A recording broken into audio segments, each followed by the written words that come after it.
1, start.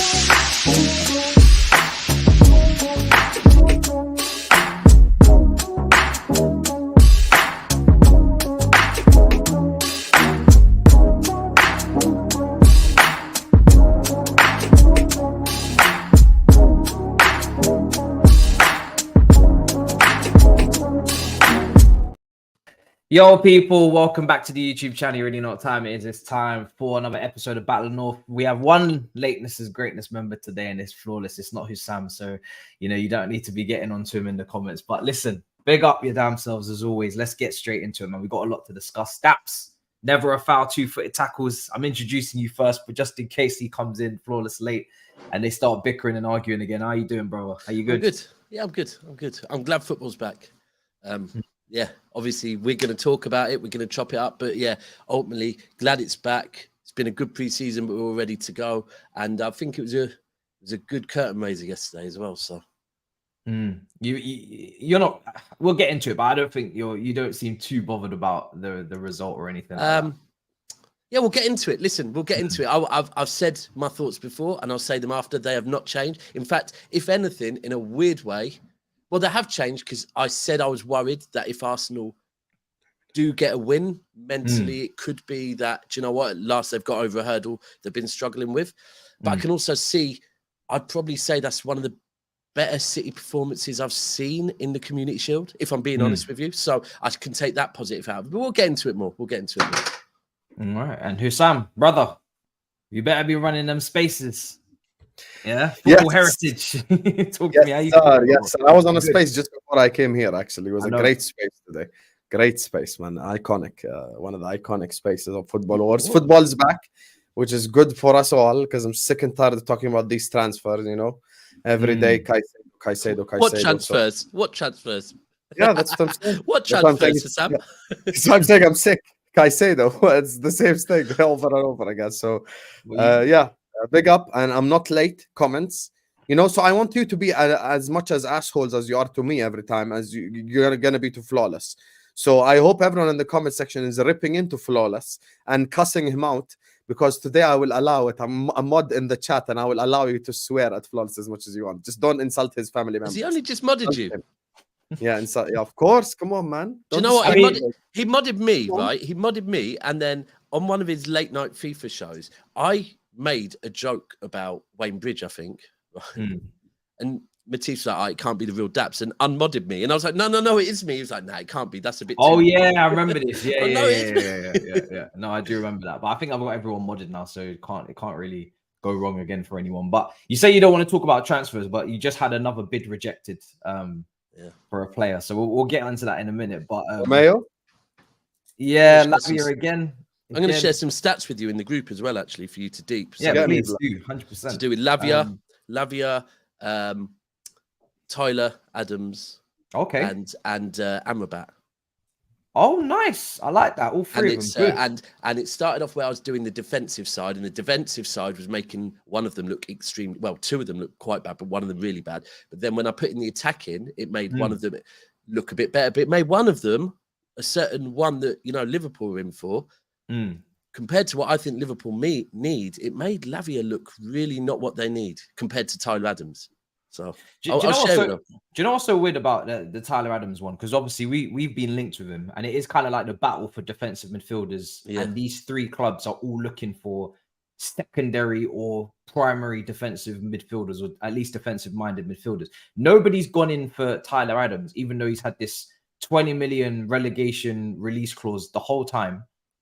He's still, he's young, he's still, so he's at, he's got resale value, all these things. It's not like we were talking about some 30-plus-year-old kind of player that kind of doesn't fit the mold of the recruitment teams. But no one's gone in for him until we've been linked with him now.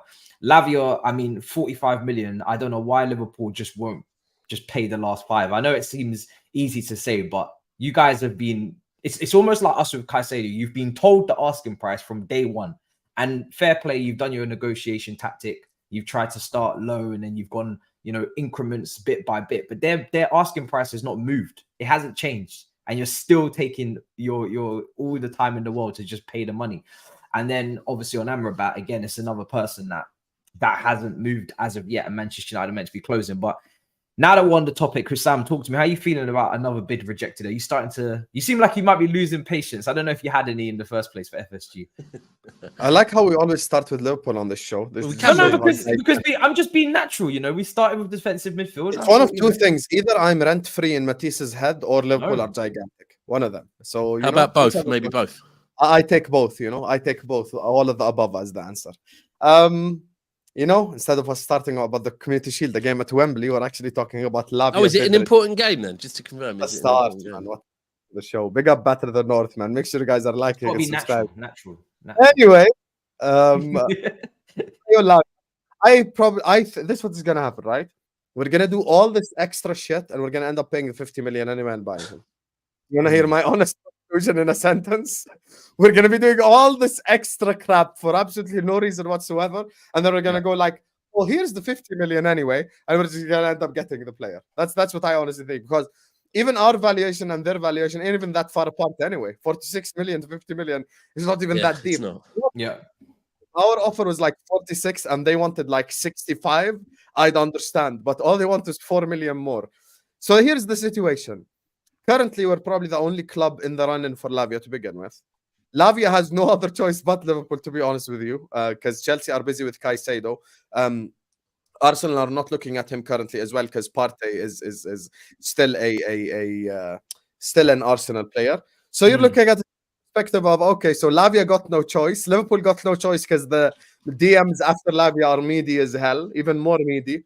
You know, so like you're just sat there going like, okay, so it's either Lavia or we go down to like the Amrabat level. So I think it's eventually going to get done. And what's going to make it more annoying is the fact that they're going to end up paying the 50 million anyway.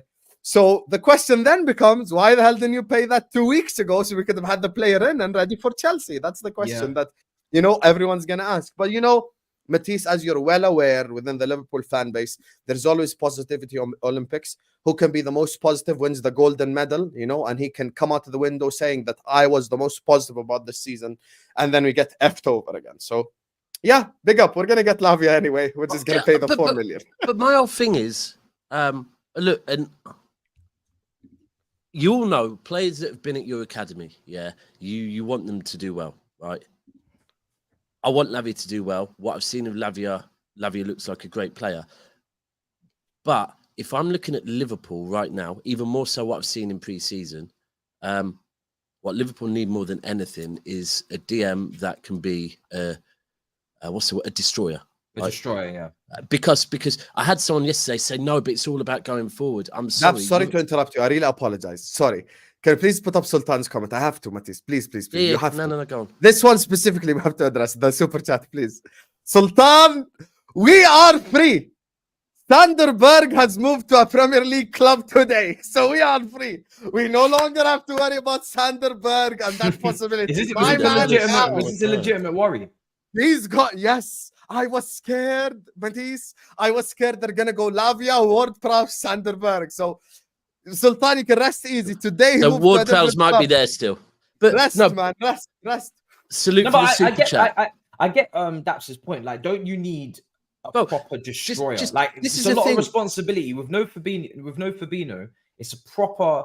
but it's deeper than that. It's deeper than that. That I had someone say to me, but it's more about, you know, we also need a player that going forward. And I'm like, if I'm being real with you, with the fact you have Trent that's probably going to invert and sit next to him, the fact of the midfielders you have in front of him, the fact of the forward line you have, yeah. I don't think that is. And at the moment, like, we have to be real with Trent, that Trent is new to this role, right? Trent's reading of the game defensively is not great. For Trent to work in that role, he needs a destroyer next to him. We saw when he had Curtis Jones next to him the other day, who, like, Trent used to be defended by somebody. Now Trent is defending somebody. And it's like, that can't be good. And I just look at what Tyler Adams, and I don't know that much about Tyler Adams, but yesterday I went and had a look at it and thought, all right, I know that Lavia probably comes with a name and an aura that Liverpool fans would much rather have than Tyler Adams, but Tyler Adams factually, and both playing at very similar clubs that were fighting relegation last season and were having to dig in deep, Tyler Adams did that dug in deep. Leeds didn't get relegated. His stats look very good. I believe he's captain of America. Is he captain? Leeds got relegated. What do you mean he didn't get? Oh, sorry, Leeds did get. Yeah, sorry, my bad. got Leeds did get relegated. Yeah, that's why he's got Leeds did get relegated. Yeah, that's why he's got. Yeah, but it's. I just think, and do you know what? The ultimate answer is they should get both. That is the real answer. Is Lavia and Tyler Adams is spot on to get both of them. But I think Lavia and Amrabat. You know, I said that on your channel. I said I want one guy who's a bit older, one guy who's younger. That's what I want personally. Yeah.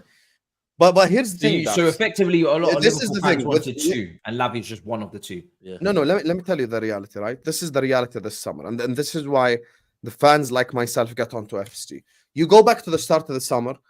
It's well documented. Klopp wanted Jude Bellingham, then we wanted Chouameni, and then we wanted Barella, and then we wanted Caicedo, and the levels kept dropping and dropping and dropping until we got to Lavia.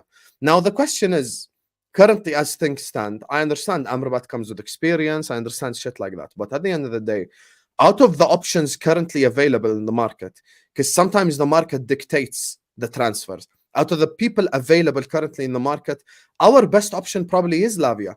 Because these owners are not putting the money on the table for what we require. And this is why, you know, I'm sure I'm going to get asked this question about the North maybe next week or the week after, inshallah, or whenever, like, oh, are you going to win the league? Are you going to win the league? Are you going to challenge? Blah, blah, blah. The reality is, if I don't give Klopp the tools to challenge, I cannot expect him to challenge. Now, I've already known the guy at the start of the window, the reason why I'm wearing a hat right now is because Jude's a Madrid player. He's wanted Barella. He's wanted Chouameni. He's wanted Caicedo. He's shown you multiple times he's wanted the best of the best of the best over and over and over again. So now we're at a stage where it's like, if we don't get Lavia, then what's the level after that? That's why, you know, we had that comment from Sultan earlier on with the whole Sander thing, and it might be a joke, but it's really not a joke, because what's the real question is, what's the level after Lavia? Let's assume we don't even pursue this. Let's assume we go like we don't think he's worth 50. Then what's the level after that? Because I'm fearing for this football club. I'm genuinely... Sorry, Matisse, I don't want to rant, but I'm genuinely fearing for this football club because it really could get worse than Lavia. This is the reality. You want to hear reality? Reality says it could get much, much, much, much worse than Lavia. Now, if we are a serious big club, which we're not because of FSG, if we're a serious big club, we're like, hello, Brighton. You know, I know Chelsea have fucked around with Caicedo all summer long. Here's the 90 million, give me Caicedo. That's what a big club will do. But we will never do that. We'll never do that. So now we're sat here haggling over 4 million. I'm about to go into Stamford Bridge in the first game without a DM, possibly going to play McAllister there or Curtis Jones there, or even worse of all, Trent Alexander-Arnold there as a 6. So, you know, I don't know what the hell we're doing. This is the second summer in a row where we go into the season unprepared. And he's this not willing is to answer on Tyler Adams. This is an entire summer thing. And this is the issue for me. It's so unserious, man. Would you take Tyler Adams for 20 million though? Release clause? No, I wouldn't take Tyler Adams. I think Tyler Adams is extremely overrated. I think he's injury prone. He's good on the ball. Yeah. He's good on the ball. That's the thing I'd say about Tyler Adams. Other than that, I'm not taking him. I'm defensively, really it's good. With Lavia, do you think Lavia is a better ball winner right now than Tyler Adams? Listen, you say ball winner, right? My thing is as follows.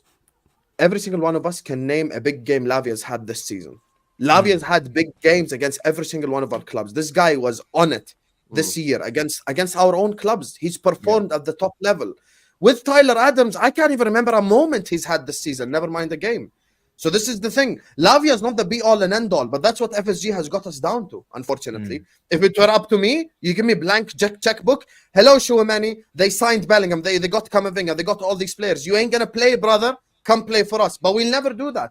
Hello, Caicedo. We'll never do that. Hello, Barella. We'll never do that. That's the problem. So that's why I have to come here as a Liverpool content creator and act like Lavia is the reincarnation of Claude Makalele. What can I do? I have no other choice. So that's the best out of what we have right now. Flores, brother, welcome to the show. It's good to have you.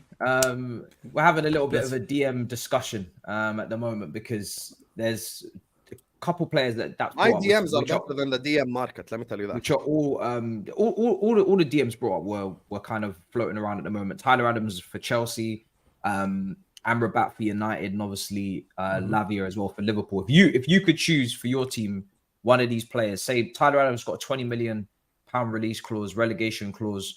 Lavia's definitely going to cost 50 because that's what Liverpool are getting quoted, and I'm not sure how much Amrabat actually costs. Probably maybe somewhere in between, maybe like a 35. Who would you go for?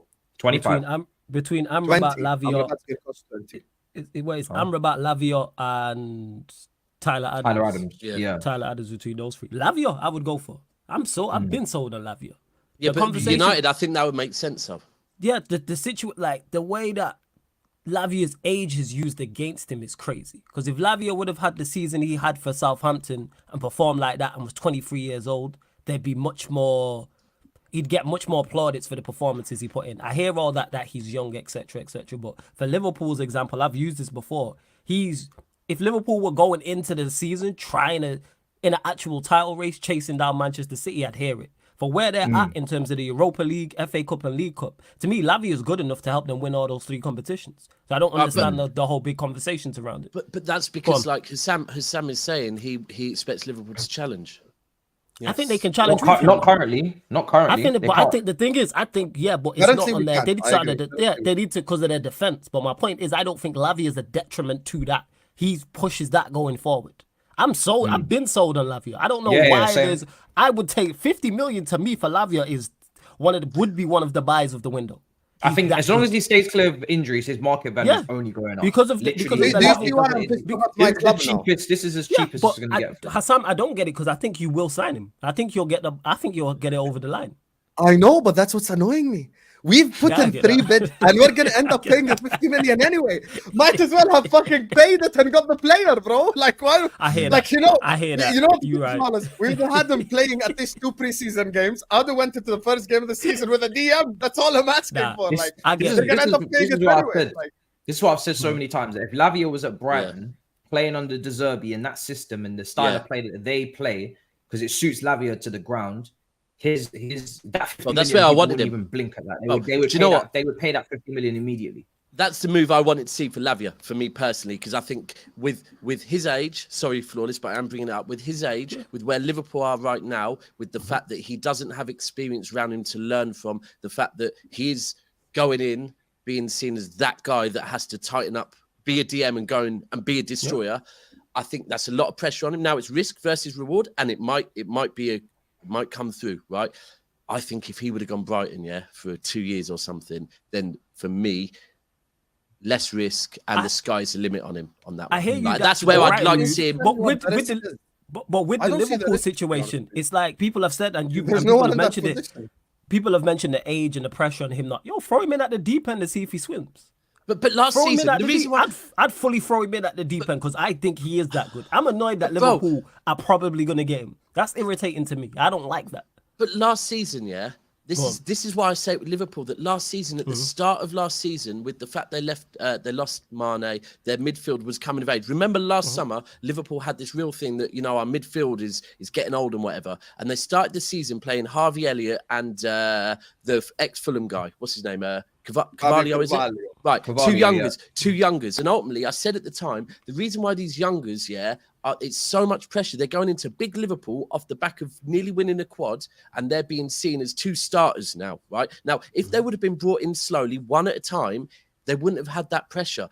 You have to remember they're going to Liverpool Football Club, where Liverpool Football Club, they have a lot of pressure. Whatever signings they make, the fans are expecting them to come in and hit the ground running. Like I said, if it works, and goddamn, Lavia's the sky's the limit. If it doesn't, it's a lot of pressure on the young lads. It is a lot of pressure, but you said it there. When you are signing for Liverpool Football Club, you're under a lot of pressure, whether you're 19 or whether you're 29. Like Chouameni, who Hussam's mentioned, I'm sold on Chouameni. I think he top quality. If he was to sign to Liverpool today, right now. If he was to sign for Liverpool today, he's under immense pressure. And would he perform? Yes, I believe he would perform without doubt. But my point is that you're under pressure regardless. Lavia doesn't stop where Liverpool are at. And let's say they buy him for 50 million and then it goes wrong. It's 50 M's. It's not that big of an issue. It's not like it's 120. Yeah, go on. That's exactly why I'm pissed off. Because you know what it is? Even using the Moneyball thing, 5 years from now, if he's 24 and banging, you could get 150 million for him anyway. The way so you can triple what you paid to begin with. Like, this is what I don't understand. Like, this is even on 50 million, it still is a Moneyball signing because he's 19. So you could play him until he's 25, 26, and you could sell him for 150 million. He didn't start cooking for Belgium yet. He hasn't started cooking for Belgium yet as well. Do you know what? I'm going to go through the super chats in a second, but even if you get Lavia, your midfield, in my opinion, is still imbalanced. Yeah. And I don't think How? Unless you make 2 midfield signings and a centre back, I don't think you're. They still need more. I don't think you're. Well, I don't think you're going to be able to keep up with Arsenal, because if I'm looking at Arsenal's midfield, it's way more balanced than yours. Let me go through your midfielders, right? Why is Arsenal the benchmark, not Man City? Matisse, wait. Is that? Well, no. You need to hold tight, Matisse. Listen. We don't. They got the plate now. They have the plate now. Listen. We don't need to talk about Man City, all right? Because Man City are in the title race. It's just not up for discussion. Yeah. Who is competing with Man City? Matisse, the question I want to ask though is, who is? You said Arsenal's midfield. Is that with or without Kai Havertz starting? Well, I wouldn't start him personally. But he is probably going to start in their midfield. It depends on Arteta. But I'm just saying, as a group, you're looking at. You've got Partey, you've got Rice, you've got Jorginho, you can count Elneny, you've got Havertz, you've got Odegaard. As a group, it's more balanced than Liverpool's, right? If I go to Liverpool's midfield, you've got Thiago, Szoboszlai, McAllister, Jones, Elliott, and Bajcetic. If you add Lavia to that, you've literally got one holding midfielder. That's all you've got. If Lavia has any issues with fitness, like he did a little bit last season, you're back to square one again. And let me just say this again, because I said this before and I'm going to say it again on this show. Your defense is not as good as you think it is. Your individual centre backs are not as good as you think they are, and they're all injury prone. Matip is getting cussed left, right, and centre. He's not as good as he was. Why do you say as good as you think they are? What do I think? No, because when I say that you guys need to bring in 2 centre backs. I think even if you get a left-sided centre back, you're still, in my opinion, you've got a question mark over Van Dijk, over Konate. No, because I'm pretty sure before I said you need to get 2 centre backs, or you need to look at. No, I would sell Ice Spice and Bambi on Ice right now and get 2 centre backs. Are you mad? I'm telling you, all your centre backs have got question marks over them, and at this current moment, on this day, Liverpool have not addressed. And Dijk and Konate, no, show some respect. Not them two. There's no injury concerns with those 2. Yeah, Matisse, you know what I don't like about you? You know I love you as a person, and you know how much I got love for you. My problem with you is when it comes to Liverpool, for some reason, because of Luis Garcia, your brain just stops functioning well. This is my issue. Yeah, I said, I agree with you. I want 2 centre backs, and I agree. I'm saying based on what Liverpool will do, we'll probably get 1. If it's what I'm saying. Hear me out. Give me 10 seconds. Give me 10 seconds. I would right now, this very second. Yeah, 1 second, yeah, Matisse. You're interrupting greatness. This is something people will enjoy because I'm speaking from the heart. Yeah. Matip and Gomez, this very second, I would sell them and buy 2 centre backs. This exact this right second, right here, right now, I would sell them both and go get 2 centre backs. Is that something FSG would do? No. So why should I sell myself dreams? Like I do to the people. Like, why are you putting yourself in the title race? Why should I sell myself dreams? Why? Why are you putting yourself in the title race? From my perspective, Habibi, we need 2 DMs and we need 2 centre backs. Now, knowing this football club, we're probably going to get 1 of each. Is that correct? No, it's not correct. It's wrong. And that's why I'm FSD out, Matisse, because we need 2. And yeah, but you guys always say, yeah, but you're saying this. Final statement. When I've been asked, I said, I need 1 experienced and 1 young. So I don't want just Lavia. You can ask Daps. I've answered this. I told him I want Amrabat and Lavia. Get me a 27-year-old in his prime and get me Lavia. They both can play together. We've got plenty of games to go around. They can interchange, blah, blah, blah. And khalas, let's get this party started. But that's not what's happening. So why should I lie to myself? Yeah, but why? So if you know all of this, then why do you put yourselves in a title race?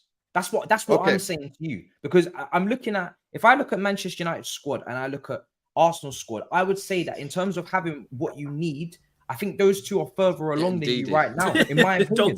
Cut this shit out, Matisse.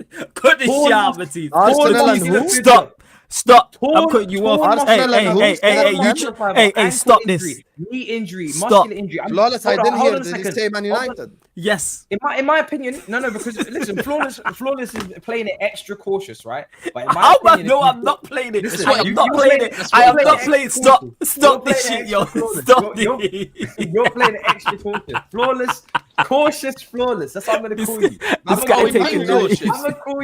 I'm gonna call you cautious. Flawless himself don't believe you. He Flawless turns caution into sarcasm slyly. That's what he does. Yeah. Listen, the whole sarcasm. You lot can laugh, right? You lot can laugh. But every single season, Liverpool right? Every single season, if it's not a challenge, it's always Liverpool have to come from behind. Liverpool have to come back from some massive injury exodus, or they're coming back from some massive points differential. I'm going through Konate's injury record, right? I'm seeing thigh injuries. I'm seeing torn muscular fibers. I'm seeing ankle, knee, muscle injuries, all glittered every single season. But yet, when I say that you guys haven't got fully fit, consistent centre backs, it's like, oh no, it's not that deep. It's not that deep. It is that deep. Yeah, bro, I literally said this to you. We need two. Now you're saying it. Now you're saying it. Earlier in the summer, when I was saying to you, you wasn't saying this. How about that? Earlier in the summer, you wasn't saying this. I said sell Matip and Gomez and buy two, Matisse, but the club would never do that. You know, in your country, who invited my man Blood? That's you with Man United. Who invited my man Blood? This is a title race. This is a title race conversation. Title race. You know why? You know why? Because Matisse has tried it. As a third wheel. That's it. Hassam, the craziest thing is about that is Matisse is sat here and he tried this last week as well. I don't know if it's because of the Vlahovic thing. I don't know why he blames me and you personally, that he's pointing it on me and Manchester United. I don't know what's going on. But the thing is, Matisse is there talking about, oh, we can challenge, but he wouldn't swap his squad for mine. Matisse, you wouldn't do that. You wouldn't. You're a liar. Swap your squad for mine. You're a liar. So if we should challenge, you should challenge. I dare you. You're in your second season with Ten Hag. Okay. I think our team's got a lot of potential. Oh, okay. Everything has to be perfect with Chelsea. Remember that. Everything has to be perfect. No, it doesn't have to be perfect. But if you're looking at 25 players, hold on. If you're looking at the team that you've assembled, right? Sancho's having a better preseason, right? In the false. I'm sorry. I'm not one of your fan base who do the preseason thing. I don't do this preseason. I don't do preseason. Have zero interest in preseason. Zero. Matisse, you're really zero. I'm looking at Rashford continuation. Okay, Matisse, let me ask. Hold on. You know what? Let me. Yeah, look at Hairline, because I love this. This is Matisse me when it suits me FC. Because last week, no. We're gonna get to it on last week's show. You was running bants and running jokes about Hairline and how we signed him and he's only scored 9 goals. So my point to you is, we scored 50. I said the minutes. I said he hasn't played as many minutes to justify saying, oh, he's only scored 9 goals. You have to look at the amount of minutes. And there you are. He's not being started. You also made, but you was also cracking jokes as well in regards to. So I said I'm cracking jokes because I said Jackson is better value for money than Hairline. I didn't say Hairline was going to flop. Oh, no. You didn't say Hairline was going to flop. You made a joke about somebody. I can't remember. It was some average striker scoring more. But my point is to you, we scored 58 league goals last season. We've added Mason Mount and Hairline. I'll ask you and I'll ask everybody else. Where are our goals and creativity coming from? Who's scoring? Where are we getting 30 more goals from? I don't expect Sancho to have exactly the same season he had last season. So you expecting double figures from Sancho? I expect Anthony to improve. Really? How many goals is Anthony getting? I mean, should he not? No, he should. No, what he should happen. I'm not saying what should happen. That's a whole different conversation. No. I'm asking. No. I'm asking what you think should happen. No, the other one. Okay, how many? Mason Mount's best season. Wait. You just ducking all the. No. You ducking all the questions. Mason Mount's best season for Chelsea is 12 goals. He's ducking all the questions. Like I said, don't tell me what should happen. I'm asking your opinion. How many Premier League goals does Sancho get this next season coming? You wouldn't put money on him getting more than 10. You would not put money on him getting double figures. I think he can get 8 goals. Exactly. That's not enough. Martial's back in training. This is the point. So you're expect. So wait. Exactly my point. So man want to run bants. No, it was that. But you're a part of that. Man want to wait. Anyway. Exactly, because man want to run jokes and bants about my attack, but then expect us to challenge. That makes no sense. None of you man here would put, or anybody in the chat would put money on us getting 3 or more players getting double figures in the Premier League this season. Nobody's putting money on that. But we should challenge. Actually, no. Let's do this. Let's do this.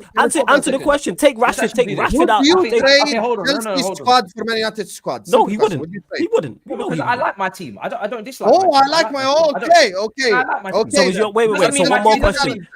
Just because I like my team and the potential of my team with my manager. This is what you need to understand. One more question. My team suits my manager. Just because I like my team doesn't mean I'm disrespecting Man United's team. No. Flawless. He's using potential hype. No, because I got him now. Hold on a second. Listen to me.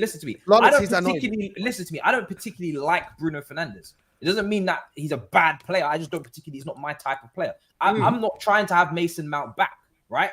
but that doesn't mean I think Mason Mount's a bad player. I don't want Sancho at Chelsea, but that doesn't. Yeah, it's not a bad player. But the question, doesn't automatically make me think that Sancho's going to have a bad season again. I hear you. I hear Sancho is showing in pre-season he might be on a recovery. The point that I'm making is that you would not pick us to get 3 or more players to get double figures in the Premier League in terms of goals. You're not putting money on it.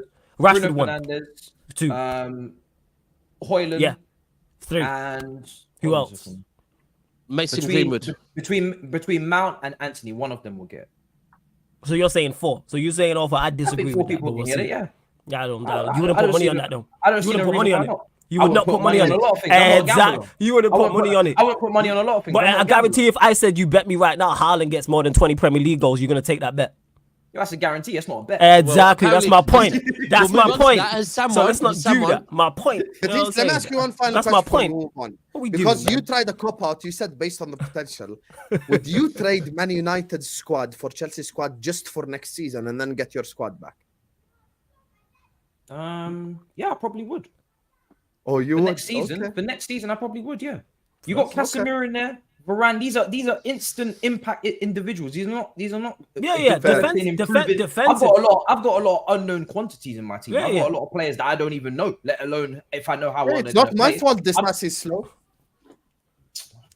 But my point is back to the forget all this challenging thing. Man's not battling to be the bridesmaid. If we can't win it, I'm not fussed about challenging. I know you're not fussed about challenging. I'm just saying that can we win?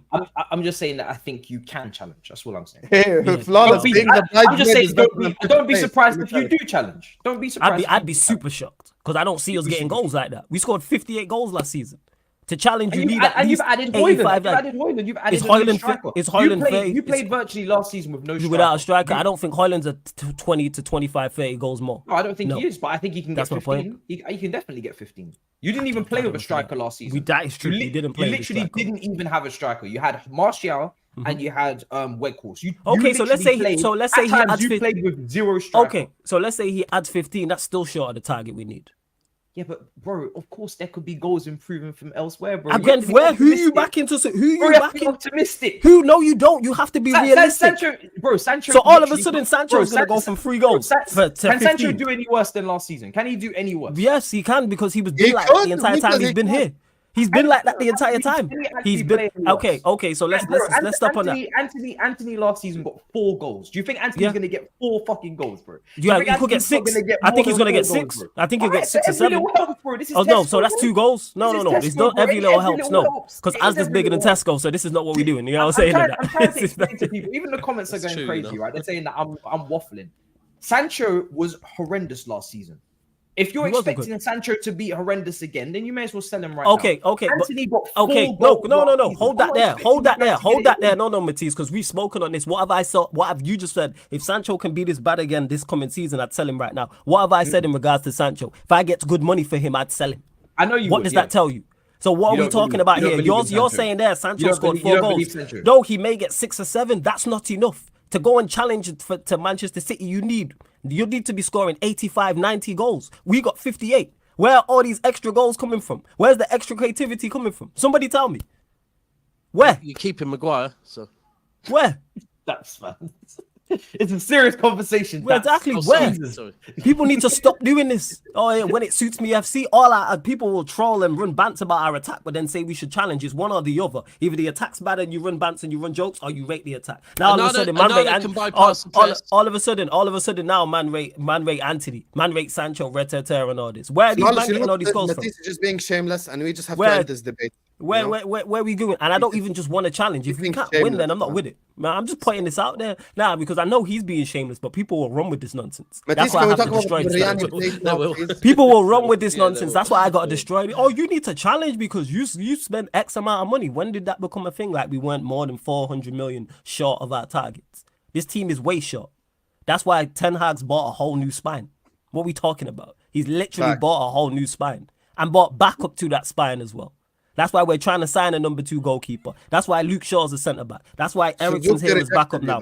Amrabat, etc. You know what I'm saying? No, but the point I'm making is he tried to sign a number 2 goalkeeper. We're gonna sign another striker. Can we please talk about the biryani plate? It'll be good, I promise you. please. The What? Is but The back to the biryani original plate. question I I already know asked. the I'm biryani happy plate. about the Community Amrabat Shield. signing. Man said the biryani The plate they was could on. eat off. Yeah. By the way, speaking of Erling Haaland and the biryani plate, I just want to cuss out this comment section quickly. Comments! Why are you moving like Erling Haaland in the Community Shield final? We have 1,000 people here, and we're Shit, on 160 likes. You're moving like Haaland with the 7 touches. Like the video now, you bozos. Like the video and subscribe to the channel. What's this behavior? 17 What's this shit touches, by the conversion way. rate? So, Get more touches. Get stuck in. Like the video right now. Like the video. Husam. So 17 touches, yeah, he got yesterday. His average 17, bro, 17, right? The average. 7? No, it's 17. The average last season, you probably heard that on the Twitter space, but you know what Twitter's like. It's 17. The average last season was 23 touches, right? Last season, he broke your goal scorer's best ever record and won a treble, right? So, you know, I'm good with him having those kind of touches and us winning a treble and breaking your top goal scorer in his prime's record when he's 22 years old. And you know what? You did the same thing last year. You went at Haarland last year in the Community Shield, exact same game. Oh, he doesn't look all that. Nunez scored. What happened in the season, bro? So you will probably start cussing out Arsenal fans for overreacting about winning it, but you're doing the exact same about Erling Haaland right now. To add to this as well, right? Yesterday I did a review. Yeah, go on. Defend him, Mr. Oil. Yesterday brother. I did Not taking you back. Yesterday I did a review. You can do that, sweetheart. Yesterday when I did a review on this game, right? 13 touches actually. So we'll meet in the middle. Hold on a second. The thing was Havertz was more involved than Haaland, right? And he was, right? First half, Manchester City had 0 shots on target. Haaland was not involved. Havertz had 2 big opportunities. One, I'd say, was clearer and better than the other, and it was on his weak foot. People want to make excuses, etc. But if you're a top player, so you're bagging one of those chances, right? But the point is, we're saying, oh, Havertz was more involved.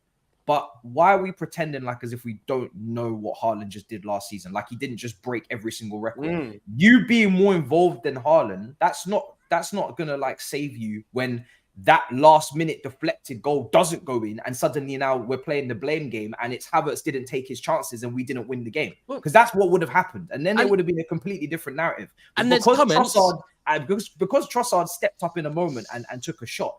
Now Havertz is kind of like alleviated of any blame. Listen, he shouldn't be playing up front anyway. He needs to be moved back into midfield like Arteta said he was going to be in. But he's this whole thing of Havertz, this whole thing of just to finish my point, this whole thing of Havertz being more involved. Let me go after. You damn right he has to be more involved, because he couldn't even dream of shooting like Haaland. That's the thing. He couldn't even dream. In his wildest dreams, he could take all the drugs in the world. He wouldn't be able to dream or to hallucinate. He wouldn't be able to hallucinate, play, and to finish like Haaland. So he has to be more involved than Haaland. So it might listen. I've seen this thing before. I know the way this goes. Sorry, just quickly, Husam, mine's a real quick one. Someone going by when Matisse says I've seen this before. Someone put when I said about this happened last season. They said, but it's not last season. It was a Liverpool fan. Can't remember. I just saw LFC or YNWA or something like that, right? Yes, it's not last season. So in that case, we can say Lavia. We don't know if Lavia is going to be good. Just because someone had a good season last season, we can say, well, we don't know. But no, it's a Liverpool fan. But the fact is, all we can go on is the past, right? And the past is last season in the Community Shield, Haaland had a stinker. If you want to call it a stinker. But then he went on, scored 2 in the next goal, and broke pretty much every single record and won a treble. So I'm going to go by history and say, you did this last year, learn from your mistakes and don't jump the gun too early and start putting a man down, because, you thought Darwin Nunez last season when he scored in the Community Shield was going to go on and break Salah's record. And what happened? I don't know who you is, because I was against Nunez. Most Liverpool fans, to be fair. I don't know who you is. First of all, Matisse, I want to ask you, are you on 2 knees currently? Or are you like sitting on a chair? I just have to check. Sorry, my bad. Anyway, no, just knows football. When it comes to Haaland, thing is, this is the Battle of the North after the game. So I'm not here to talk about last season. I already know what Haaland did last season. There is no need to address it again. He did break the Premier League's goals record. We congratulations to him. Well done to him. He did win the treble. Congratulations to him. But we are here to talk about the Community Shield. Okay. Now, at the end of the day, last season, I think it was, not last season, the season before, when Lukaku had 8 touches in a game against Crystal Palace and was non-existent, people roasted the shit out of him. Now, I understand Lukaku didn't play to Haaland's level, but Today, the game that happened yesterday, Haaland just didn't get involved in the game. He had 13 touches in the whole game. Should have got more involved. Try to get the ball at least a bit more. Try to, maybe create a chance for himself. Get into a goal-scoring position. I think maybe the Pep mistake was taking off Haaland while putting KDB on. I think they would have been better with together. No. You're missing something. Even one of the crosses that, as soon as KDB came on, there was one cross he made with his left foot. I think Haaland would have been in that position. So yeah, he would this have. is the thing. Positionally, he's very smart. Now, I'm not saying Haaland's going to have a bad season or anything. I'm just talking about yesterday's performance. I thought yesterday he had a really bad game. I don't know if he scored in like the semis or the finals of the competitions they won as well this year. I'm unsure. Gonna have to check on that one. So I think he hasn't. So maybe he isn't the man for the big moment. But for me, look, this game right here with the Arsenal situation, Arsenal winning is probably better for them. City losing doesn't mean anything for City's perspective because they just came off a treble. So, like, they don't give a fuck. Like, this is the Community Shield. This means nothing. So, for Arsenal, as you can see in the celebrations, it means a lot more to them. The way the players were celebrating. It means a lot to Arsenal Football Club because they finally won something. So, they're sat there, celebrating that trophy and shit. And listen, fair play to them. They did beat City by penalties. But for me, the Arsenal front line are going to have to be put under pressure now. Because I'm sorry, me personally, I'm saying this as a person who doesn't even hate Arsenal. All three on the panel probably hate Arsenal more than me. The front line of Arsenal, I'm done hugging all of them and telling them they're young and exciting and potential and blah, blah, blah. Saka, rise up. Martinelli, rise up. All these players need to start rising up. They need to start delivering in big games. Speaking of big game players, they need to start delivering. Jesus, when he comes back, rise up. Trossard has risen up in more difficult moments for Arsenal than a lot of them have done. And no one speaks about this because they won the game yesterday. But I will speak about it. Now, because all the Martinelli hype, Saka hype, where are they when their club needs them? Where were they in West Ham? Where were they in Southampton? Where were they at the Etihad? Where were they in the Emirates against Manchester City? Where were they at Anfield? Running down to the counter-attack last minute when it was 2-2, Martinelli fucked up a pass to Saka that Saka would have missed anyway because they're not the people for the big moment. This is why you need world-class players. This is why you need players who are there for the big moment. And it's time for us to finally now, Arsenal fans have shoved every single one of them, I'm not going to say because they'll say, but you know where last season. So now, it's time for them to rise up and deliver in big moments. Hold on a second. I'm a massively have to disagree. I think you're picking on the wrong players. First of all, Martinelli absolutely ripped the shit out of Trent at Anfield, right? And Martinelli towards the back end of last season was still very good. He was probably one of Arsenal's best attackers. Martinelli was probably one of Arsenal's best attackers. He's the only one that didn't actually disappear towards the back end of last season. You are going at two young under 23 wingers who have played every single game last season for Arsenal, basically 36 starts with no competition for either of their places until Trossard come in midway season. And I know you're going at them because you had Mane and Salah who were about 5-6 years older in their prime. And to be honest, Rise. I get it, Rise. They did an incredible job up until that point. I don't think Arsenal's problem last season was scoring goals. Hold on a second. Arsenal's problem last season was not scoring goals. It was they conceded too many stupid goals, right? I said in big moments, Matisse. Big moments. Yeah, but bro, when you've been playing week in, week out the whole season with no competition, I don't think it's those two that you should be going at and saying, "Oh, why didn't you guys rise?" They're part of the reason why they were in that position in the first place. Can I come in the middle, please? I cannot just ask them to score big goals, big games. That's it. That's all I said.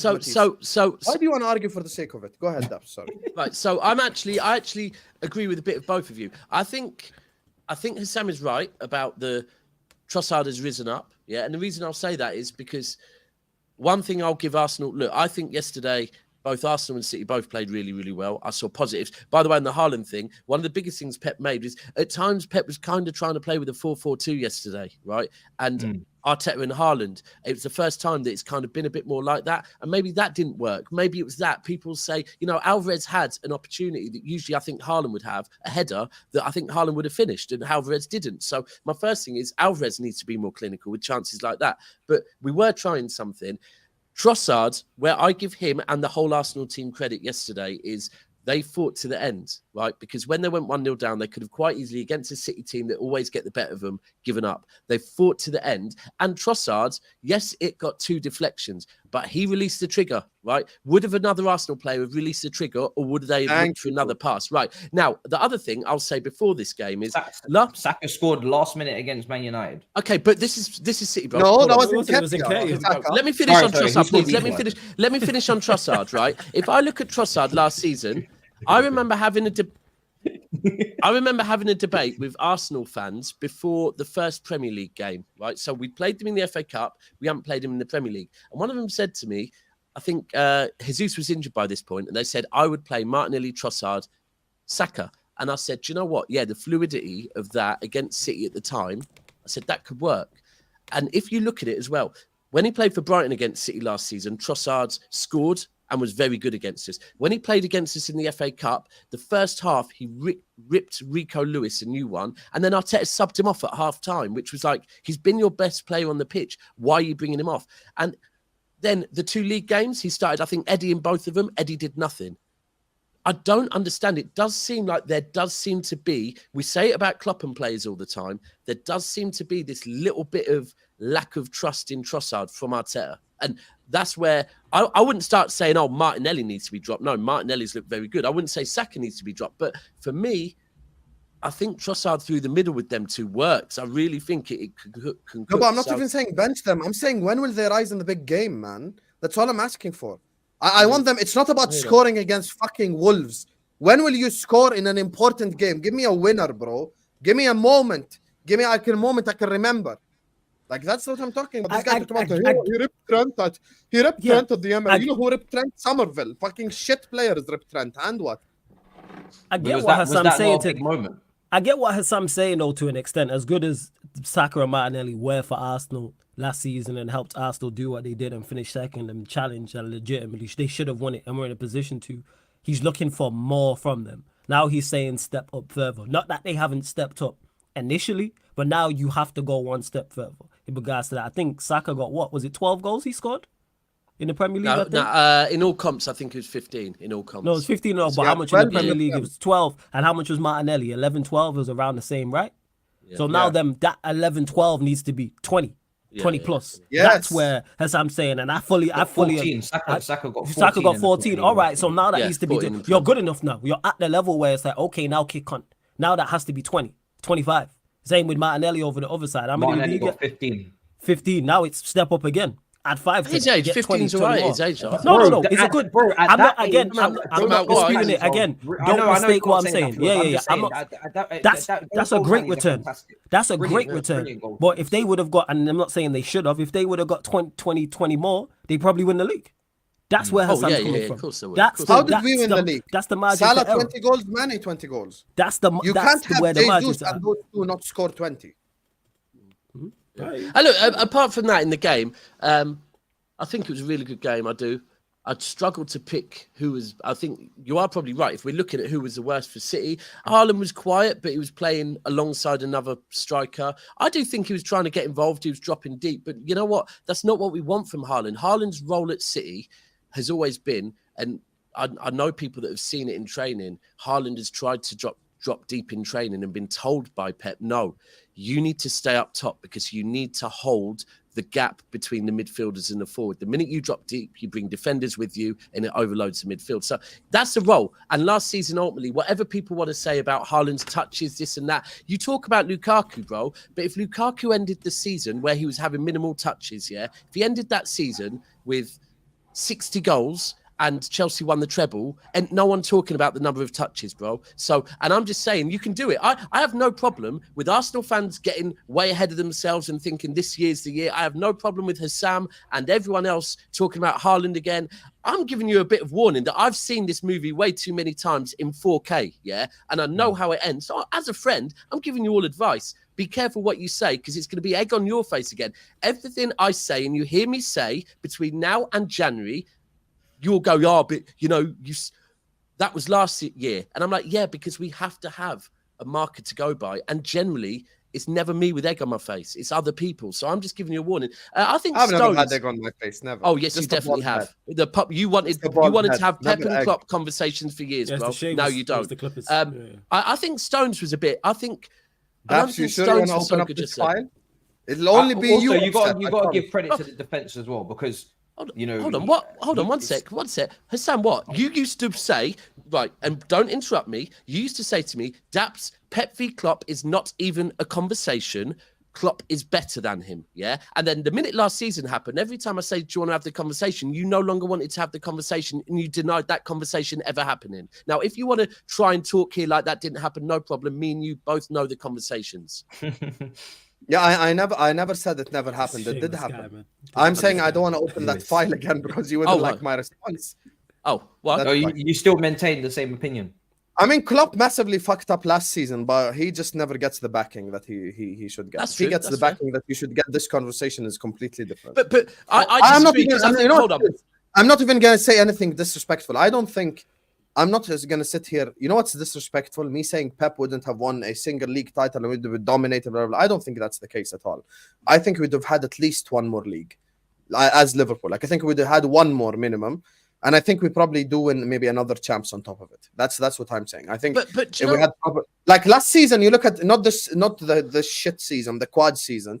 You had like Thiago and Fabinho play in the Champions League final with the steroid injections in their knee. Oh, but hold on. Well, okay, no problem. So last season, this season, not the treble, the one we won the league and you won the 2 cup doubles, yeah? That season, we ended that season. Laporte was playing through the last 6 or 7 games as a centre-back partnership with Fernandinho, also with steroids in his legs, right? So if we want to do all of that, we did that last season. The season you won the league, again, we had Laporte and Sane out for the whole season, but we never talk on it. Look, because it's just ultimately we talk. You on can what we talk on it if you want. I don't want to, bro, because we got way too many trophies in this era. Secondly, you're doing the trophy count on it. I'm not even doing the trophy count on the Pep v Klopp conversation. The levels in tactically how good they are is last season in January. Pep started, well, to be fair, up until January and even in January, Pep was tinkering. He was calling out players. He was adapting.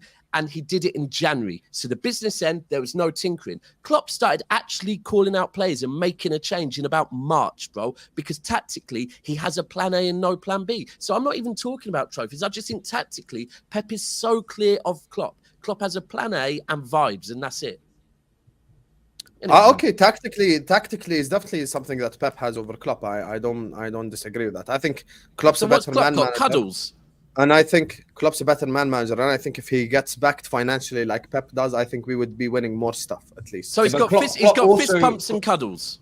Klopp also has to be more ruthless, though. We've said that before. It's not always just being. Yeah, I agree. It's also him actually saying, "I don't need a midfielder" when he does, and that's his. No, I agree with that. That's his own kind of like error. But I think in terms of the whole Klopp versus Pep, it's almost sometimes an unfair argument because you wouldn't put Klopp in Pep's shoes at City and expect him to do what Pep's done, and you wouldn't put Pep in Liverpool's, you know, and because we've actually never seen Pep work with like restraints in terms of finances. I'm not saying he couldn't. I'm not saying he couldn't do it, but we haven't seen it, and then having to get things out of players that are not suited to how you want to play or how you. And we've never seen Klopp with the whole country back him too, so you never know. Like these are the things. Exactly. Like, and we don't know. And Klopp's talent ID might not be able to handle all the money that Man City have got. Yeah. So Pep's financial restraints might have him playing Danilo at right back still at Liverpool. So where do we go from here? I also think that this season, when people, I might have even said this last week, that when people say this season's a big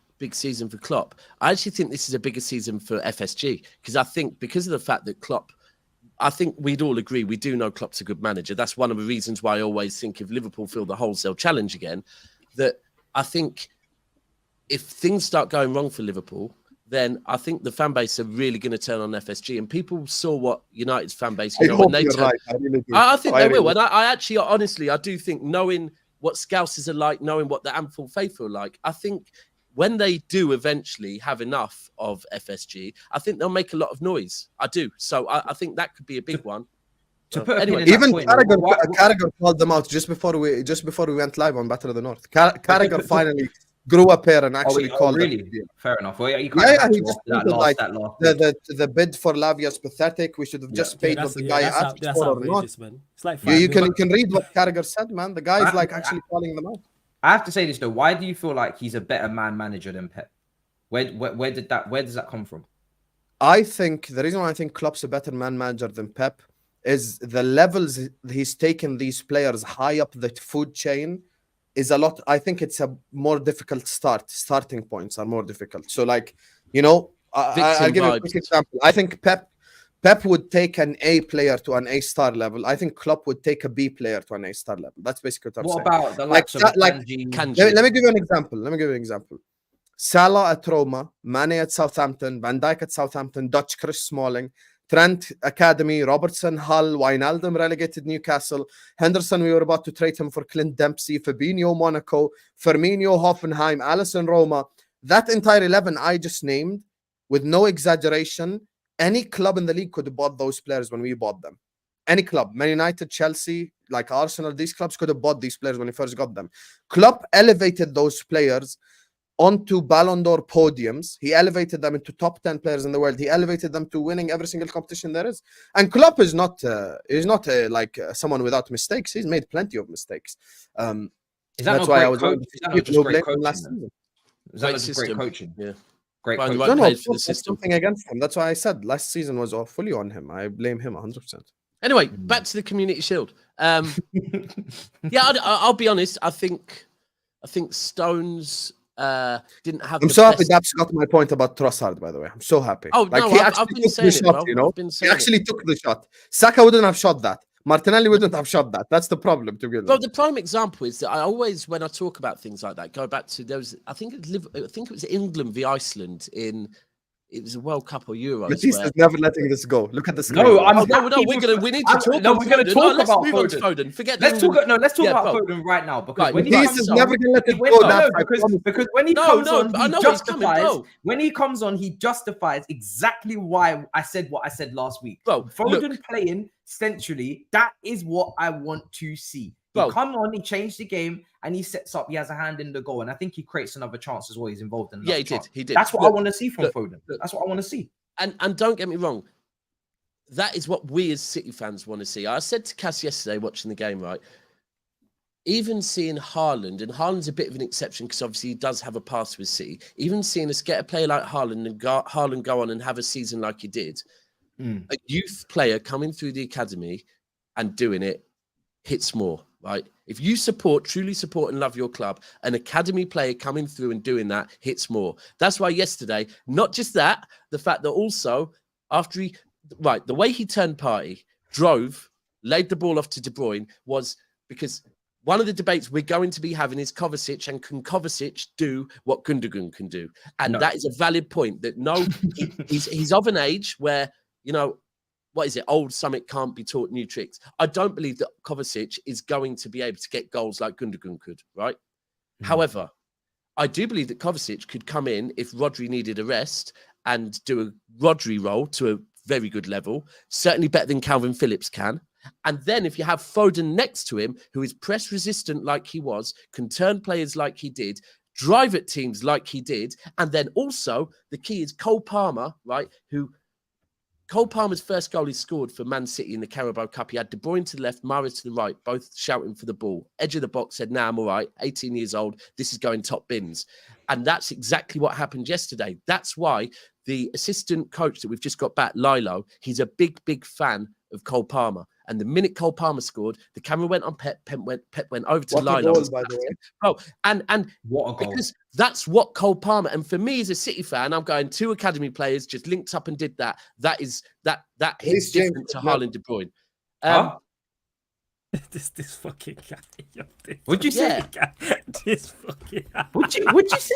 What'd you say? Say that again. Say that. You heard me, dog. You can tell. I didn't hear you. Say that again. You can tell the season's coming to a close, man. You gotta say you got Husam taking random shots. In Cole Palmer, who's a winger, to Reece James, who's a right back. Firstly, Reece James is a winger as well. He plays right wing back. No, he doesn't. We don't play with wing backs anymore. He could never score that goal, bro. He could never. Okay, he could never. And it started, the whole Palmer thing as well started the conversation. Who's the better James, Lauren or Reece, Matisse? Be honest. Well, I'm obviously going to say Reece because the standard of the men's football is higher Wow. than the women's. Wow. Lawrence That's low from you, Matisse. No, Yeah, that's very low. You know, Lauren is clear. You know. Lauren's a quality player. She's quality. Obviously, what happened today with that Where's tackle? Reese's quality? We ain't seen it since He's a Tuchel. quality player as well. They're both quality We ain't players. seen it Have since you Tuchel. got any siblings that Jack got Harrison dunked on him. brother? I swear, if I bring up all of Trent's dunks, I swear I'll do it. Let Don't Trent even Cook make me go inverted. into my filing cabinet on Trent's defensive performance. Comment section, please spam Lauren James in the comment section, man. Spam Lauren's name, please. Big up Lauren James, man. If The I better ever James in the have family. to go into the archives, please. This is what you do. I'm actually not even gonna do this. Big up Lauren, Let's just leave man. it. Let's just leave it where it is. But what I saw from Palmer was that okay, if he's gonna play right wing with Bernardo this season, maybe it's the left hand side that you're looking at because I know you're linked with Matoma. Because I'm still in my head hoping that Foden stays central. So I think, look, you got to look at Foden's last two games, right? Last two competitive games, Champions League final and the Community Shield. Both he came on and played in an 8 role, and both he showed. And this is what we all want him to do that, but we haven't got a big enough sample size to say he can do that. Yesterday he did that, so that's where I want to see him stay as well. I think City need to get they've said that Cole Palmer won't leave until they get a Mahrez replacement. But I think with Lilo coming back in, who's a big fan of Cole Palmer, with Cole Palmer doing what he did yesterday, that was so Mahrez-like. Yeah, it was. Obviously, what we're saying is, if we want someone that's going to be a bit like Grealish on the right, then Bernardo can do that role on the right. Yeah, and we need someone direct. You need someone on one of the wings that is very direct. So, I would still like, and I've heard off quite good sources that City want 2 more players this transfer. That's if no one else leaves, they want 2 more players.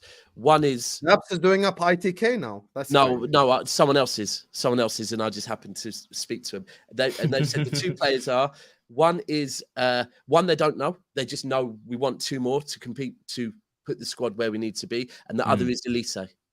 That Elise City are really keen on Elise. Pep's the only thing they're unsure. No, but remember, he supports Chelsea. He's meant to be grew up injured, in isn't he? London. He's meant to be injured. That's what worries him. Yeah.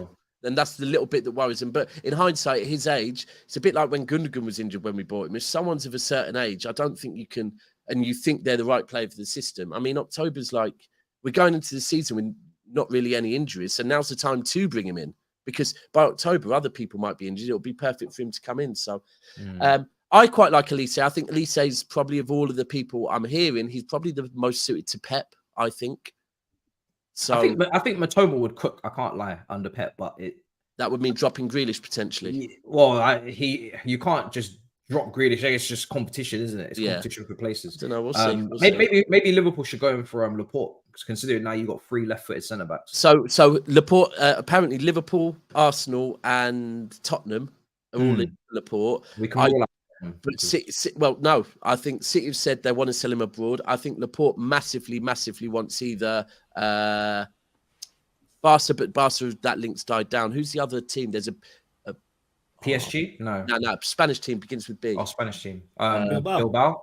Apparently, Bilbao are interested in him, and it's from the Basque. So really? Back to where it all started. Yeah. Well, he wants to go back to Spain, innit? And I think that's the thing. He was linked to Tottenham early doors in the transfer window and said he wasn't interested. I think that's because he's got his heart set on Spain. But he's now, and I don't believe he's our 6th best, but he's our 6th choice. Pep clearly is not putting him. It's mad. I think Laporte is probably our 2nd best defender, right, on paper. Yeah, but some City fans stay number 1 when fit. Bro, it's a talk. But as far as in part, he is, bro. The problem is in partnerships. There's many partnerships. It just doesn't seem to work with him, unfortunately, and that's the thing. But if I'm being real, I think City would by far and away allow him to move to Tottenham over Liverpool or Arsenal. Yeah, of course.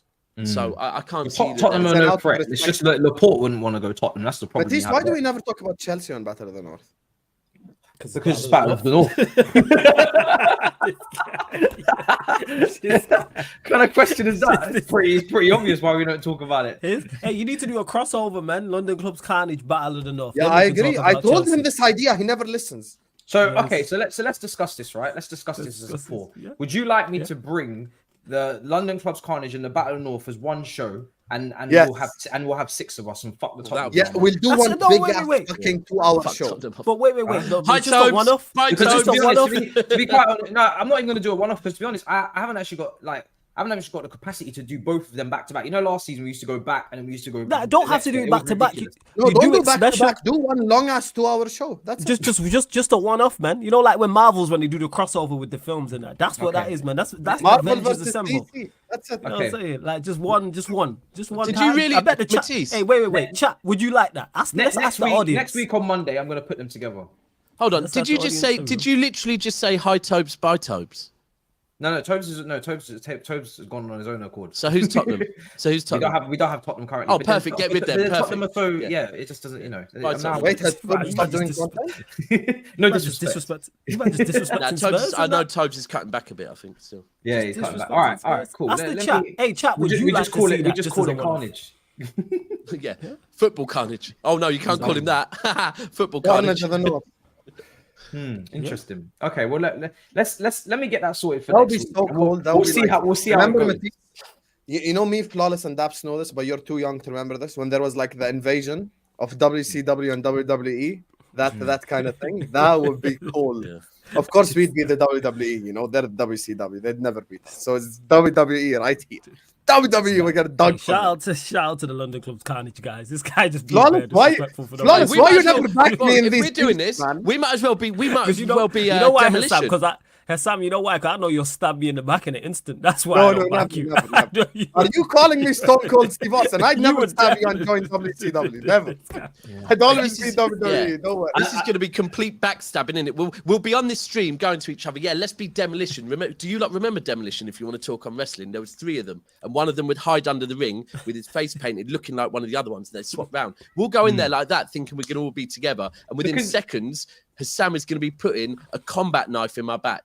Like, Never, without me never. even- Do you know what's perfect about it? On You that know show, Matisse is going to be the stabbing, not me. hold on a second now. Oh, he's London, isn't he? But before we Exactly. put the 2 shows together, I have to make Closer it very to clear. home. I am London. I am Yeah, London. exactly. There you are. Did I tell you that? See how I know how he moves? and to make it fair, it would be 3 versus 3. So it makes sense, to be honest. I do top versus bottom or bottom versus top, right? course. And it will be. You don't need to pause there. You didn't need to Oh, do no, that. The necessary. chat had no idea. Sorry. Now you've put it in their heads. It's Oh, well, absolutely it's it's what all it over is. the place. I'll do Battle of the North branding at the top, Yeah, London mid-block. Club's Carnage at the bottom, 3v3, and I'll just let it loose. And then you can talk about Chelsea as much as you want. Would you like that? Okay, we'll plan this, Matisse. I have We'll to hop plan off this. now. Okay, we're planning this publicly. We will plan this privately. I have We'll bring this Dark next week. Stack, so I Yeah. have to hop off.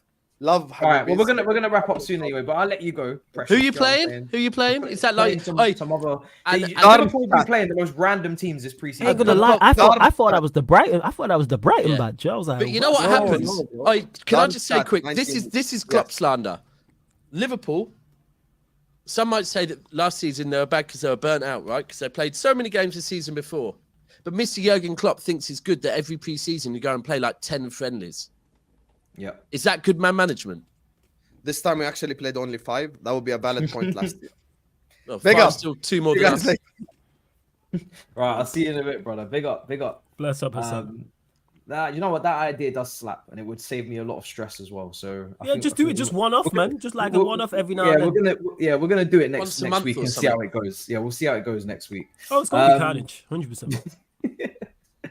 Matt, to be honest, the Lavia saga is not the same as the Caicedo one at all. You were talking about 50 million and 100 million. Obviously, the 2 price points are different, but I'm talking about 2 The clubs levels are not different. budging on their price, Okay. and the other 2 clubs slowly, continuously going up in increments and not getting anywhere. That's kind of the 2 similar. Do you know what? I'm going to do those stats and add Caicedo to it as well, actually, because I think that might. Oh, Caicedo's going to clear. All Yeah. of them. Oh, I have no He's doubt as well, absolutely shit all bro. I over think all of them. that's very relevant with the price Yeah. as well. Oh, 100%, yeah. But is Lavia double the player that Caicedo is Caicedo double the player that Lavia is? I would say he's probably not.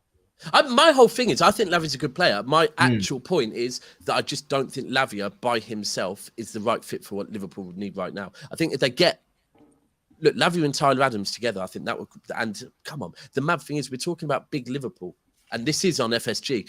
Getting Lavia and Tyler Adams should not be a problem for them. Yeah, When that's what they need. They should be able to Yeah. get both of them. Don't think Eric Ten Hag wants. Oh, sorry, no, I didn't say that because oh yeah, you've got this youngster that saw in preseason. But how long is he injured? How long is he injured? One, he's injured. Two, we're short in that area anyway. McTominay could be leaving. Fred's going to be leaving. Donny van der Beek could potentially be leaving. That's 3 midfielders. Has Fred not gone yet?